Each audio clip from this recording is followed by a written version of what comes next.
S'étend alors un long couloir, lui aussi courbé, probablement pour suivre la forme sphérique du bâtiment. Il disparaît, caché par ses propres murs, avant que l'on ne puisse en voir la fin. Sur les cloisons d'ivoire, des dizaines de tableaux dorés sont alignés, des peintures qui représentent des individus à l'air sérieux, au port fier et en tenue d'apparat. Sur une autre, particulièrement grande, est dessinée une figure encapuchonnée. Elle est couverte de décorations en tout genre et porte un sceptre. Enfin, un cadre chatoyant de presque 2 mètres de haut trône à l'intersection quelques pas plus loin. En son sein est une illustration d'une tour, grandiose, qui s'élève jusqu'à disparaître dans la lumière des cieux. Seul un élément est visible dans cet éclat, une silhouette humaine qui écarte les bras, comme pour répandre cette radiance. Ou peut-être essaie-t-elle de l'attraper? Il n'est nullement critique d'art, mais le nouveau venu est impressionné par la décoration de l'endroit, fastueuse comparée à l'au-dessous. Lorsqu'il remarque la façon dont son regard est aspiré par les œuvres, Harrison sourit. L'étage est tout de suite moins lugubre, n'est-ce pas? Apparemment, en plus de figures importantes du purgatoire, tous les anciens directeurs de la caserne sont représentés. D'ailleurs, commence-t-il, tandis qu'il montre l'une des peintures plus humbles, on y voit un jeune homme à l'air sympathique. Ses cheveux blancs sont courts, un éclat bienveillant est visible dans ses yeux mauves. Il porte un cache-col noir et la même cape rouge que Mélissa et plusieurs autres des individus peints. Une large boîte bleu marine flotte à côté de lui.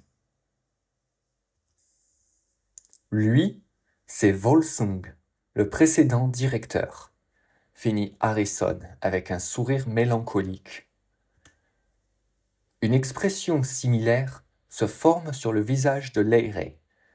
Le docteur se reprend rapidement et revient au sujet. Au fond du couloir se trouvent les quartiers personnels de la directrice. Nous ne sommes pas autorisés à nous y rendre, dit-il. Face à la grande peinture de la tour, la voie s'ouvre vers les échafaudages qui étaient visibles depuis le hall. Le groupe en fait le tour, commençant par la gauche. Là, à juste quelques pas, se dresse une porte en bois où est taillé un L. Derrière celle-ci, une large pièce lumineuse. Il y a des chaises, des tables, des étagères où sont empilés des centaines de livres. Il y a du papier, des bouteilles d'encre et une table de ping-pong. D'un ton soudain plus enthousiaste, Leire présente cette pièce qui se démarque clairement du reste. Là, on a l'endroit préféré d'à peu près tout le monde, la salle de jeu. Apparemment, même au purgatoire, ils sont conscients qu'il faut maintenir le moral des troupes. T'as du choix ici. Tu peux lire, écrire, peindre, ou tu peux faire une partie contre quelqu'un. Mais pas contre Sylvie, à moins que tu veuilles te faire humilier. Ils continuent leur route, jusqu'à arriver devant le passage vers le purgatoire intérieur. Les mécanismes, qui étaient visibles d'en bas, semblent être contrôlés via des leviers de métal sombre. On peut ouvrir la porte en activant les deux en même temps. Les vis ne sont pas assez intelligents pour le comprendre. Ce sont les démons, la vraie menace, en fait. Mais même une simple bête peut nous tuer, méfitant quand même. Plus loin, ils atteignent une autre entrée, dotée d'un E. Elle mène à une grande salle carrée, où sont éparpillées des cibles de toutes formes. Il y a aussi des sortes de petits canons, à côté desquels sont posés des bacs remplis de balles rondes. À part ça, il n'y a aucun aménagement. Ces murs blancs paraissent tristement vides, sans œuvres d'art ou meubles. La salle d'entraînement. Il n'y a pas grand-chose à dire à son sujet. Tu peux venir ici quand tu le souhaites. C'est probablement une bonne idée de rester actif et de travailler tes réflexes et ta stratégie. Finalement, la bande se rapproche à nouveau du couloir d'où elle était arrivée. Elle s'arrête à une dernière porte qui arbore un C. Là, personne ne l'ouvre. Leire se place juste devant et se contente d'expliquer d'un ton désintéressé. Et enfin, la salle de réunion. Seule la directrice peut l'ouvrir. Des fois, elle y fait venir tout le monde pour établir comment on doit se comporter en cas d'attaque, quelle formation prendre, ce genre de choses. Et voilà, je crois qu'on a vu tout le nécessaire. Alors que la visite guidée touche à son terme, il retourne dans le couloir au tableau. Le sans-nom, pensif, prend la parole. Donc, on doit vivre dans cette caserne pour la protéger des vices et démons. Et c'est comme ça qu'on gagne le droit d'accéder au repos. Harrison hoche la tête. Tout à fait. On doit défendre la porte et le purgatoire jusqu'à ce que notre âme soit purifiée.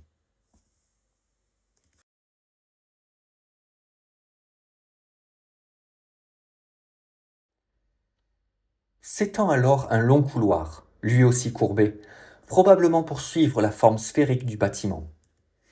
Il disparaît, caché par ses propres murs, avant que l'on ne puisse en voir la fin. Sur les cloisons d'ivoire, des dizaines de tableaux dorés sont alignés, des peintures qui représentent des individus à l'air sérieux, au port fier et en tenue d'apparat. Sur une autre, particulièrement grande, est dessinée une figure encapuchonnée. Elle est couverte de décorations en tout genre et porte un sceptre.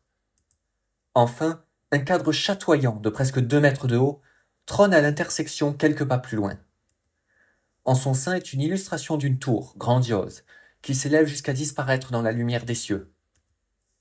Seul un élément est visible dans cet éclat, une silhouette humaine qui écarte les bras, comme pour répandre cette radiance. Ou peut-être essaie-t-elle de l'attraper?